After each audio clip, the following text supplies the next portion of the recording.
onde a maioria das coordenadoras erram quando o professor ele se recusa a realizar. E eu também vou te ensinar como agir então com segurança, falar quando o professor se recusar. A primeira questão é que muitas vezes quando a coordenação pedagógica, ela vê o professor numa situação de recusa de realizar uma solicitação ou alguma orientação do dia a dia, ela tende a bater de frente, a querer impor, a querer intimidar, e muitas vezes vira uma grande discussão. E vira aquele clima, não só naquela reunião, ou num corredor, ou na sala dos professores, mas como um clima instalado dentro da escola. E quando termina o dia, ou até mesmo depois dessa conversa, a coordenadora ela fica tão frustrada e se sente muito intimidada por aquela situação. E outras vezes chega ao ponto da direção ser acionada pelo professor para intervir. E muitas vezes nessa hora a coordenadora é tida como errada. Eu dei meu exemplo e vou te dar mais um agora. Te contei no início o que eu intimidei o professor, achando que ia ser uma forma dele realizar o que ele estava se recusando. Não deu certo. E eu saí como errada na situação.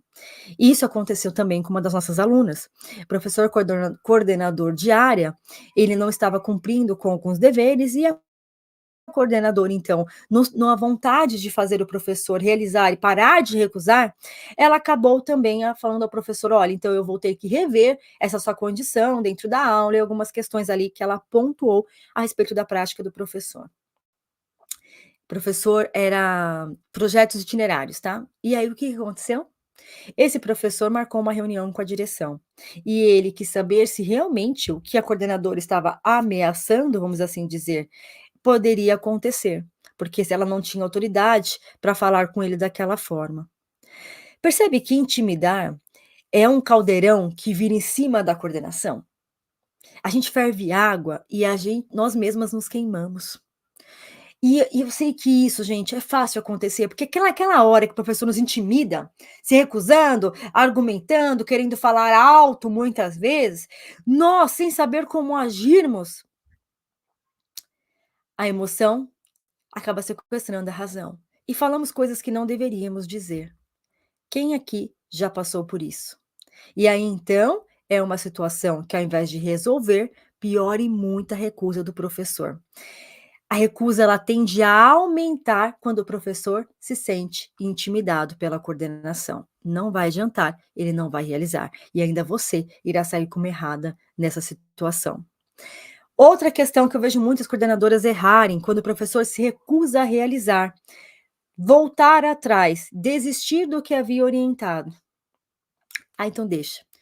Vamos dar um exemplo. Professor, você pode adaptar essa avaliação da prova? Eu vejo que essa avaliação ela não está coerente com o nível dos alunos. Não, Marcélia, eu não vou adaptar. A prova é essa. O professor se recusa.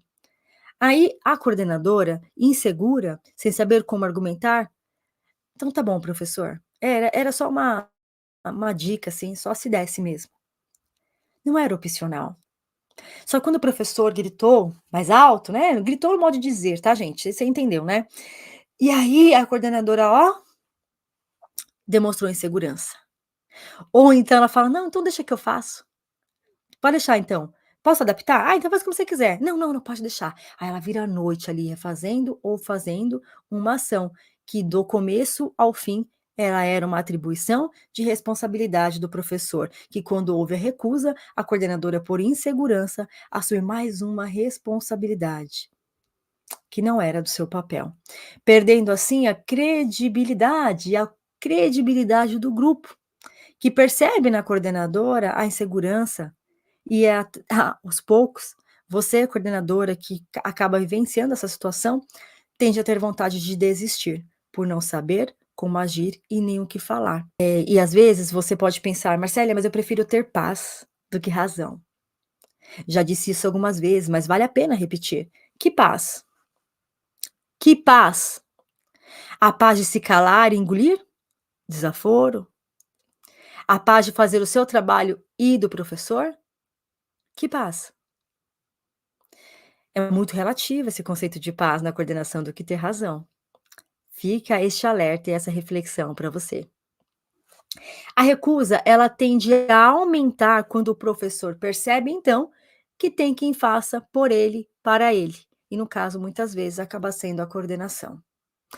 Outro erro comum na coordenação, quando o professor se recusa a realizar, é repetir e insistir várias vezes para o professor fazer, falando a mesma coisa de formas diferentes, ou melhor, às vezes nem de forma diferente, falando várias vezes a mesma coisa, por favor, com jeitinho, repetindo, quase que implorando para o professor realizar, na expectativa e na tentativa que ele ou se realize sem se recusar. O que que acontece nessa hora? Por que que isso acaba sendo erro? Porque a coordenadora só ouve desaforo. "Não, não vou fazer, não adianta", ou então ela fica sabendo de conversas de corredores da escola. E essas conversas vão minando pouco a pouco as suas energias, a sua força e até mesmo a sua autoconfiança em si, na sua capacidade. E a coordenadora tende a adoecer. Por isso, repetir várias vezes para o professor realizar não vai fazer com que ele faça, que mude a ideia dele se recusar e ainda vai te desgastar na coordenação. A recusa, ela tende a aumentar quando o professor percebe na sua comunicação a incerteza e a insegurança na coordenação.